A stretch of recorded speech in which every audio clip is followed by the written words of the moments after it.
Bismillahirrahmanirrahim. Nama Nur Taqwa, NIM 10571103019, semester 7, Prodi Komunikasi dan Penyiaran Islam, Fakultas Agama Islam, Universitas Muhammadiyah Makassar. Assalamualaikum warahmatullahi wabarakatuh. Alhamdulillahi Rabbil Alamin, wassalatu wassalamu ala ashrafil anbiya'i wal mursalin, Sayyidina Muhammadin wa ala alihi wa sahbihi ajma'in, amma ba'd. InsyaAllah pada kesempatan ini saya akan membawakan materi tentang kewirausahaan. Islam merupakan agama yang paling sempurna dalam segala hal. Salah satu kesempurnaan syariat Islam ini adalah dengan mengharuskan kepada umatnya agar bekerja dan berwirausaha dengan jalan yang benar dan menjauhi segala hal yang dilarang oleh Allah dan Rasul-Nya. Menurut Kamus Besar Bahasa Indonesia, kata wirausaha merupakan gabungan dari dua kata yang masing-masing memiliki arti. Wira dapat diartikan sebagai pahlawan atau laki-laki. Sedangkan kata usaha merupakan sebuah kegiatan dengan mengerahkan tenaga dan pikiran untuk mencapai suatu maksud. Maka kata wirausaha dapat diartikan sebagai seorang yang melakukan sesuatu dengan segala kemampuannya untuk mencapai maksud tertentu. Sementara itu, pengertian kewirausahaan adalah suatu usaha untuk menentukan, mengembangkan, kemudian menggabungkan inovasi, kesempatan, dan cara yang lebih baik agar memiliki nilai yang lebih dalam kehidupan.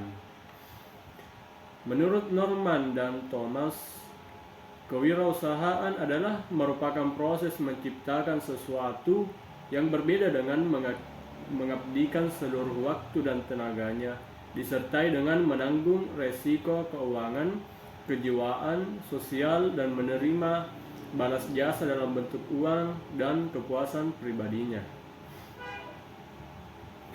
Salah satu penyebab kelemahan umat Islam saat ini adalah pemahaman yang belum optimal terhadap nilai-nilai dan ajaran agama secara sempurna, sehingga nilai-nilai tersebut diabaikan dan tidak dapat diimplementasikan secara keseluruhan di lini kehidupan.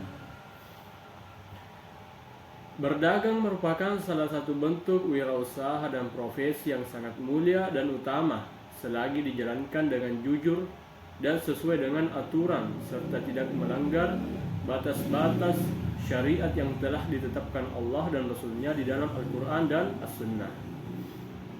Adapun perbedaan dari pengusaha dan pedagang, yaitu pengusaha mereka memproduksi dan menjual atau membeli produk orang lain lalu memberi nilai tambah kemudian menjualnya.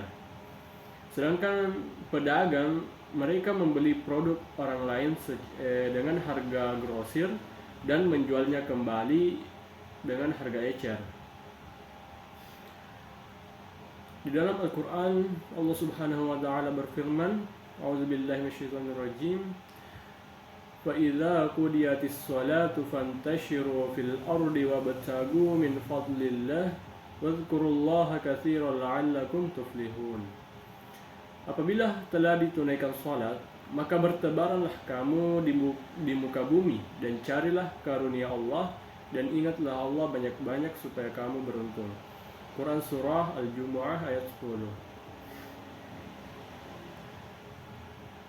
Dari Abu Sa'id Al-Khudri radhiyallahu anhu, Nabi sallallahu alaihi wasallam bersabda, pedagang yang senantiasa jujur lagi amanah akan bersama para nabi, orang-orang yang selalu jujur dan orang-orang yang mati syahid. Hadis riwayat Tirmizi.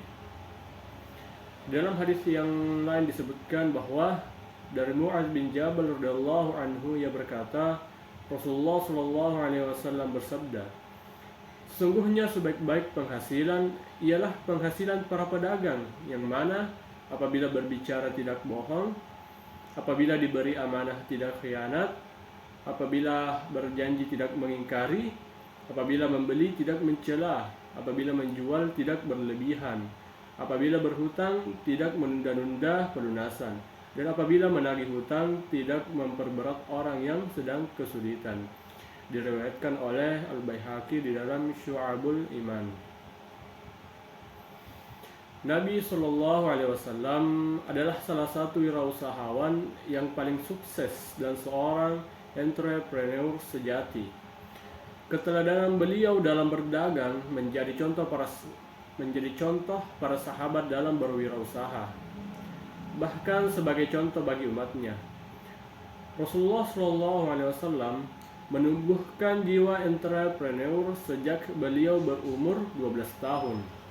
Ketika paman beliau, Abu Thalib, mengajak melakukan perjalanan bisnis ke negeri Syam, sebagai seorang yatim piatu yang tumbuh besar bersama pamannya, Nabi Muhammad SAW sudah ditempa untuk tumbuh menjadi seorang wirausahawan yang mandiri.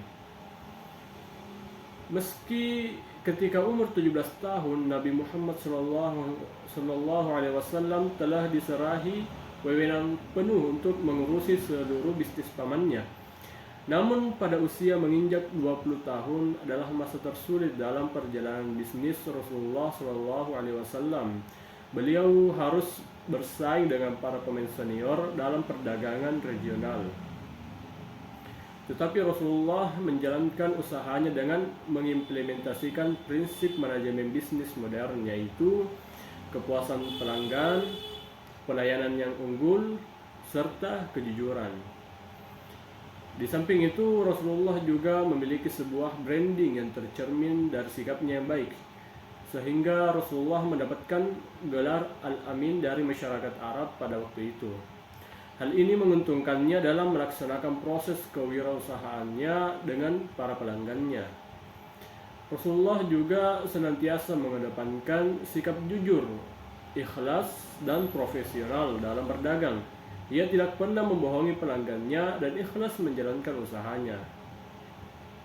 Jadi berkaca pada jejak Rasulullah SAW sebagai seorang entrepreneur yang handal, sebagai umat muslim seharusnya dapat turut menumbuhkan dan menerapkan jiwa entrepreneur seperti Nabi Muhammad SAW dengan mulai mandiri berwirausaha sesuai dengan bidang ilmu yang dipelajari dalam perkuliahan, dengan senantiasa menunjukkan rasa tanggung jawab yang besar dan integritas yang tinggi dalam berbisnis seperti yang Rasulullah contohkan kepada kita. Jadi salah satu contoh usaha yang ingin saya kembangkan yaitu toko fotokopi. Sekian yang dapat saya sampaikan pada kesempatan ini. Lebih dan kurangnya mohon dimaafkan. Assalamualaikum warahmatullahi wabarakatuh.